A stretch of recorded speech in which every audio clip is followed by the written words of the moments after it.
Hey, what up? It's Brad with Home Love Construction, and in this video, I want to explain to you how to plan your renovation. So I'm going to be going into a lot of things that have to do with controlling your renovation. And so if you're interested in getting more resources on this, you can actually go to renovationcontrol.com. That's a website that we created that is specifically dedicated to getting your renovation under control, whether it's gone off the rails, whether you haven't started yet, whether it's going amazing. You want to keep it under control, because we all know what happens when renovations get out of control. You see the HGTV nightmares where there's the freaking wall that's got to come down and the code enforcement comes in and you're getting fined $500 a day. That we don't want that. So we want it under control. We want it nice and tight. Boom, boom, bing, bang, boom. You get the result and you're back to living your life. Renovations don't have to be painful. They can be great. So go to renovationcontrol.com if you need resources for that. Now, that said, how do you plan out a successful renovation? How do you keep it under control from day one? Well, a lot of contractors might tell you that as a homeowner, it's a bad idea to be your own GC. And I don't necessarily agree with that statement. I mean, obviously, that is my line of business. Our main business is being a general contractor and handling people's renovations for them. Now, the reason I'm saying that it might not be the worst idea in the world for you to do it yourself is that if you aren't a busy professional and you have a lot of time and you're not trying to build up something else and you're like, hey, I've got these 40 or 50 or 60 hours a week, I feel like I can run this renovation, you should do it. It actually can be a fun thing to do. It can be a very gratifying thing. There's a reason we do it, and it's because it's gratifying to take, something that's not so amazing and turn it into something beautiful and incredible. It's very gratifying. So I would say do it if you have the time. It's absolutely great. But here's the information that I want to give you that will make it go right. There's three main divisions of effort that go into making a renovation go super correctly. And here's what they are in a nutshell. The first is, in our business, it's called the pre-production. It's actually things like getting materials lined up in advance so that they're there when you need them. Getting the permitting handled, making sure that the project is designed in a way that it can actually be built. That's kind of like your pre-production stuff.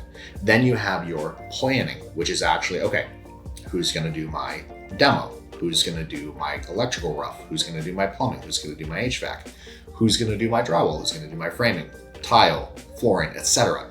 Getting it planned out so that you have all your subcontractors assigned, or whether you're going to do it or whatever, you should actually have a schedule of who's going to do what, and then a schedule of when they're going to arrive. So you should be assigning trades and the scope to different people, making sure that there's no gaps and the whole scope is covered throughout all your different trades and subs. And then you got to adjust that against time to find out, okay, he's going to come here. Okay, but he needs to come in after him and and that needs to be before this. You got to plan all that out. And then at the end of it, the third piece is run your plan, run your schedule and by the way, don't think that this isn't needed. This is extremely needed. This is like the running piece. That is like critical. That's what in our business, that's what we spend the most amount of time, money, energy, and effort on, is the running of the projects. And once we have the great plan, pushing that plan through and getting people who don't want the plan to happen out of it, we call that counter-intention, getting the counter-intention gone so that we can just keep it moving forward. Now, just as a quick example, what's a counter-intention? That's the plumber who doesn't want to put the valve at the correct height or in the right wall. He says it should go over there. Counter-intention, boom.